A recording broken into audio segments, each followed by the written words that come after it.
Lost my job after making an offhand remark about the boss's disabled daughter.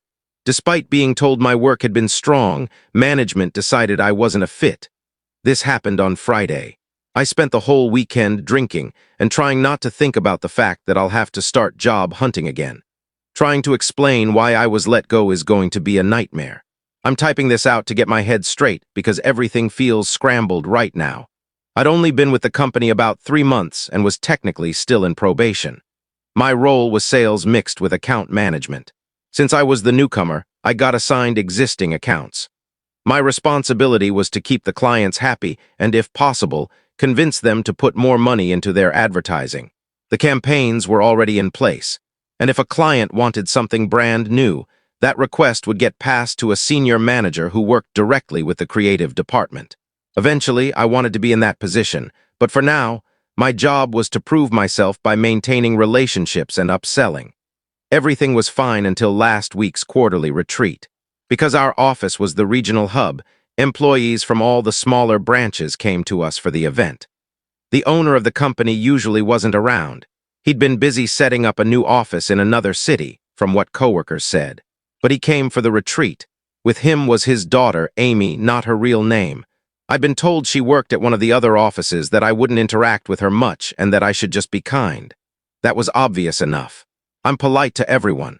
I don't fully understand her disability, but she acted much younger than her age, had trouble communicating clearly, and her motor skills seemed limited. The only time I had spoken with her before the incident was at the coffee station. She was struggling to add sugar and get the lid on her cup, so I asked if she'd like help. She agreed, thanked me, and stood back while I finished. While I was preparing it, she loudly said she didn't even like coffee, but her dad made her drink it. I smiled, told her it must be important then, and handed it over. She thanked me again and went back to her dad's office.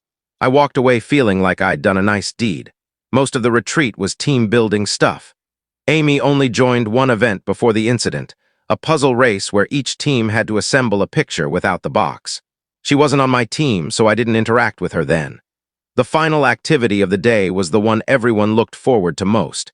Each group got a list of potential clients, chose 3, and had to design creative pitches to grab their attention. We could make posters, slogans, jingles, whatever we wanted. Each person worked on their own idea first, then polished it together as a group before presenting it. This was considered important because sometimes the owner slipped a real prospective client into the list. If you impressed him, you might even land that account. I decided to make a jingle. It was silly but on brand. My teammates gave me feedback, I tweaked it, and then I helped them with their projects until everything was turned in. Afterward, we gathered in the conference room. The owner reviewed each entry one by one. If it was a drawing or slogan, he put it up for everyone to see.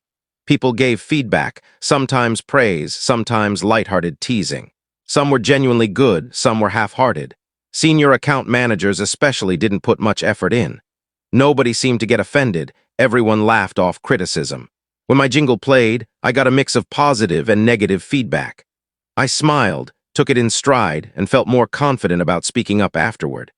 I gave constructive criticism to a couple of ideas, laughed along at others, and then a rough-looking drawing for the same client I had picked popped up on the screen. Without thinking, I joked, "Well, at least my jingle was better than that. Did a 3-year-old draw it?" Silence. The entire room went cold. I was baffled because up to that point people had been joking freely. Instead, I saw people staring at me like I'd just kicked a puppy. Then the owner said sharply, "If you don't have anything nice to say, maybe keep it to yourself." My manager slid over to my seat and told me I needed to return to my desk immediately. As I got up, I noticed Amy's face turning red and her eyes filling with tears.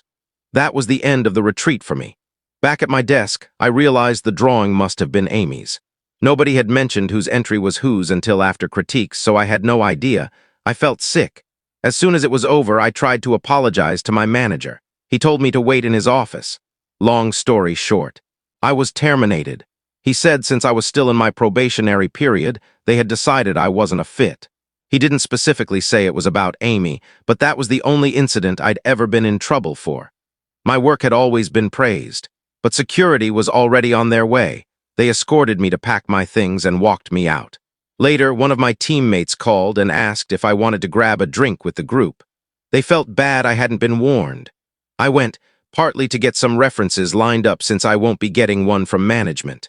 That's when I learned Amy always attends these retreats and always submits a crude drawing. Everyone knows to compliment her work and move on. Apparently, once you've seen one of her pieces, you recognize her style right away. Since nobody had clued me in, I had no idea.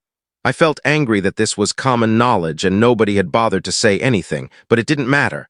I'd already lost my job. They told me more about Amy. She has a desk at one of the branch offices, but they mostly just try to keep her busy so she doesn't get restless. After the owner shifted to the new office, he didn't bring her along because she liked her friends at the old location. Some staff even said he pressured single men there to take her on dates, which is wildly inappropriate, but he owns the company. Amy, I was told, often talks about wanting a husband and kids. People didn't believe she fully understood what those things actually mean. One coworker joked that marrying her wouldn't be a bad deal since she'll inherit the company. I wasn't in the mood to laugh after losing my job over a joke, so I excused myself. The only silver lining was my teammates promising to give me references since they felt guilty for not warning me. Then, as if to top everything off, Amy sent me a Facebook friend request over the weekend. I haven't accepted yet. I already hurt her feelings and it cost me my job. Part of me wants to accept it, apologize, then quietly block her, but I'm not sure. For now, I need a few days to regroup before I update my resume. Edit. After reading advice here and talking to a close friend, I decided to accept Amy's request. I'll apologize directly. If she responds, fine. If not, at least I'll know I tried to make it right. Update. As mentioned in my first post, I was fired after joking about the boss's daughter's drawing during the retreat pitch session. Others were making jokes freely, and I'd taken my own criticism in stride. But when her sketch came up, I said, "Was this drawn by a 3-year-old?" That single line tanked everything. The room went silent, the owner shut me down, and my manager had me removed. Later, I confirmed the drawing had been Amy's. Something my coworkers neglected to mention was that Amy always submits one of her drawings during these retreats. For her, it takes a lot of effort because of her challenges, and the unspoken rule is that everyone just compliments it politely and moves on. Since I was new, nobody warned me, and my ignorant reaction ended up costing me my job. Later, while meeting my team at a bar to drown my sorrows, I noticed Amy had sent me a Facebook friend request. Now for the update. First off, thank you to those who managed to make me laugh through this. The very first time someone suggested I should accept Amy's request, marry her, and get revenge by inheriting the business, it made me uncomfortable. By the third or fourth time I saw the joke, I couldn't help but chuckle. Many of you also offered practical advice, which I appreciated. A few people mentioned legal options. The problem is that I was still in my probationary period, basically orientation. During that time, they can dismiss you for virtually any reason. I even signed paperwork acknowledging this. They could have let me go over something as small as mismatched socks if they wanted. So legally, there's nothing I can do. In the end, I went out with my oldest friend, Dave. We've been close since grade school, practically like brothers. He knows me better than anyone, and he pointed out that unless I apologized, the guilt would eat me alive. He strongly encouraged me to accept Amy's request and clear my conscience. After mulling it over and reading the advice here, including plenty of DMs saying the same thing, I decided to follow that path. I accepted the request and immediately sent Amy a message.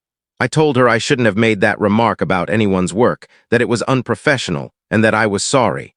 It took a while, but eventually she responded. She thanked me, but said the real reason she had sent me the request was because she wanted to apologize, since I'd lost my job because of the situation. I assured her she didn't owe me an apology at all. Then, after a pause, she asked if she could paste something into the chat. I told her to go ahead. What she shared was a prepared message she'd clearly worked on. I won't repeat it word for word, but to summarize. She introduced herself, explained that she had suffered a brain injury as a child, and that it often takes her a while to type responses.